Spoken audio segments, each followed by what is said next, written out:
大家好，欢迎收听我们今天又一期的早安英文，我是卡拉。 And it's me again, finally back, Oh, Joseph. it's been a long time. How are you these days? I'm doing good.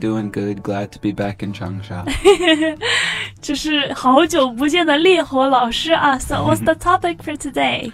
Okay, so today we're going to look at the thing that my students always ask about, idioms. Tell me more and more of these idioms. Every day we express ourselves with idioms. So idioms related to? I guess we can start with a foot. Foot? 首先我们注意一下这个发音。Is it foot or foot? Foot kind of sounds like hungry. 对对对，是个短乌音啊，所以不要发成 foot， 是 foot。那今天教给大家一些和脚有关的俚语。So we know that an idiom is an expression whose words alone don't mean what the actual idiom means. And what that means is the words themselves and the actual meaning of the idiom is completely different. 对，但是呢也不会毫无关系，就是通常可以根据这个本意引申出来。比如说 the first one we're gonna talk about today is cold feet， 就是冷的或者说冰凉的双脚。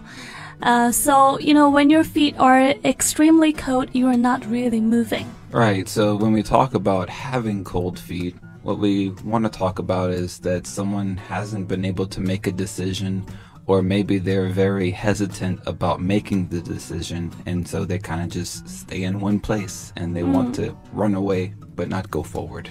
Right, so it's like to get scared. You're about to do something, you've been planning it, you know it's coming and you want to do it, but then at the last minute, you get scared.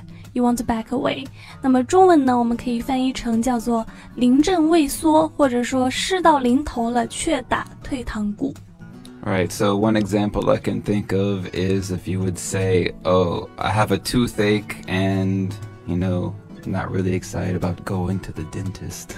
Yeah, but you should go to see a dentist. You need to get your teeth fixed. Right, I know, but every time I start and, I want to call the dentist and I think about it, the idea of that drill going off and right away, cold feet. 就 drill 是牙医手上那个可怕的钻头，每次一想到那个玩意儿呢，我就要打退堂鼓了。So anyway, it's not good to have cold feet, but in English, it seems to be a good thing to get your feet wet. Right, when you get your feet wet, you get your first experience of something, so you can start to learn something. 所以就是什么意思呢？把你的脚尝试伸到水里面去，把脚弄湿，就好像我们中文当中说试试水。所以呢，它的意思就是讲通过实践去做某事，或者说开始学习什么事情了。So, for example, learning English. I know most of you guys are afraid to embarrass yourselves by trying to speak English when you think maybe you're not so good at it, but that's the best way to learn. So when you meet an American or an English person or any person that can speak English, try a few words, jump in, get your feet wet. 对，就是可能道理大家都懂，但是呢，真正去做还是需要勇气，要勇敢地跨出这一步啊。我们说学习语言最重要的是要去实践，要说出来，要尝试交流。所以呢，你要逮着一切机会说英文 ，to jump in and get your feet wet. Alrighty, the next one that we're talking about is to put your foot in your mouth. That's disgusting. Yeah, it's not a good idea to literally put your foot in your mouth, and in this idiom, it also is not a good idea to put your foot in your mouth because it means you accidentally say something inappropriate, and saying something you shouldn't have can be a little bit embarrassing. 对，就是你无意当中说了一些什么不合适的话，就说错了话 ，especially something that embarrasses someone else， 就是通常呢这种话还会伤到别人。Right, so a way we can use this phrase is something like, oh my god, I just put my foot in my mouth. I was on the bus and I asked a woman when was her baby due, but she wasn't pregnant. 这个事情呢，我身边的确是有人遇到过啊，就体型比较丰满的一个年轻朋友，在公交车上被让座，因为被误认为是孕妇了。所以如果你犯了这样的错误，甚至呢你还开口去问了人家说 When is your baby due？ 你宝宝的预产期是什么时候啊？那么这个时候呢，你就可以说是 put foot in your mouth 了。So you could say, I really put my foot in my mouth when I said to Mary last time because I asked her how her husband was doing and I'd forgotten that they divorced 6 months earlier.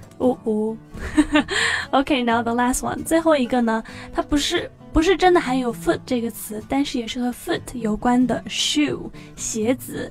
That is to wait for the other shoe to drop. 等待另外一只鞋子掉下来。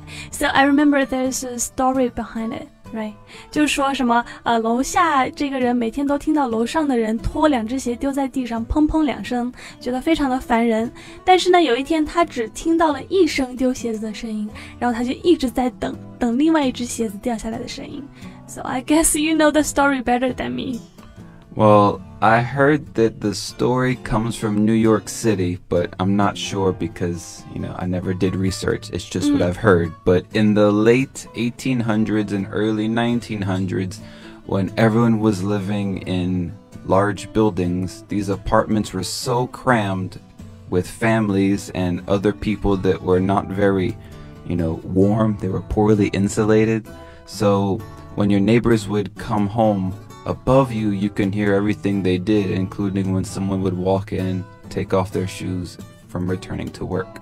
OK， 果然九老师比我清楚多了啊！据说是19世纪末20世纪初纽约城，当时呢人们都住在那种非常拥挤的、隔音效果非常差的那种出租屋里面，所以呢你楼上这个邻居每天下班回家之后，你几乎可以听到他所有的一举一动，甚至是拖鞋的声音。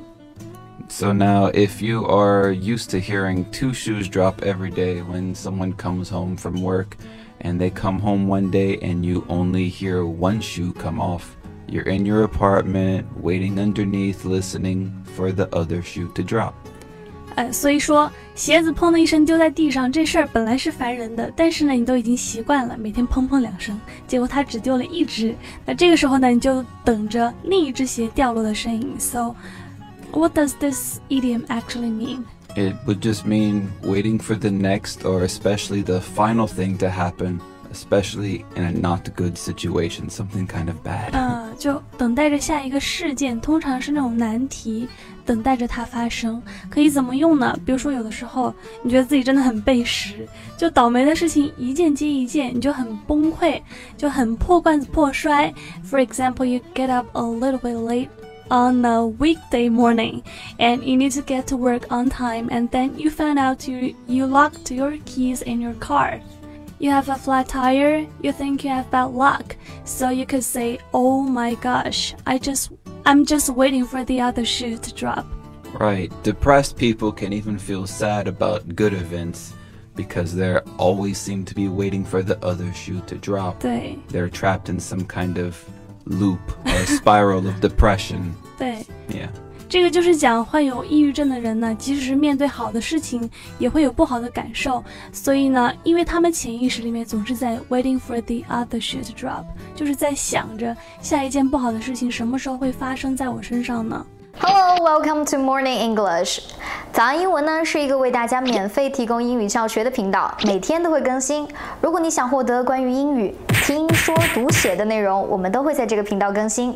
我们的目标是帮助全球的华人学好英语。如果你觉得还不错的话，记得给我们订阅哦。另外，点开小铃铛，这样的话就不会错过其他任何学习视频啦。对了，如果你想获取本节课的完整版笔记，在视频简介或者评论区领取哦。你也可以给这个视频点赞，点赞就相当于自动保存啦。So I'm very glad that I was able to be back, and I'm happy to get started again, and I hope that this idea of idioms by using feet wasn't too bad for you guys. I guess we'll see you next time. 我是卡拉 And I'm Joseph. 我们下期见吧，拜拜。Bye.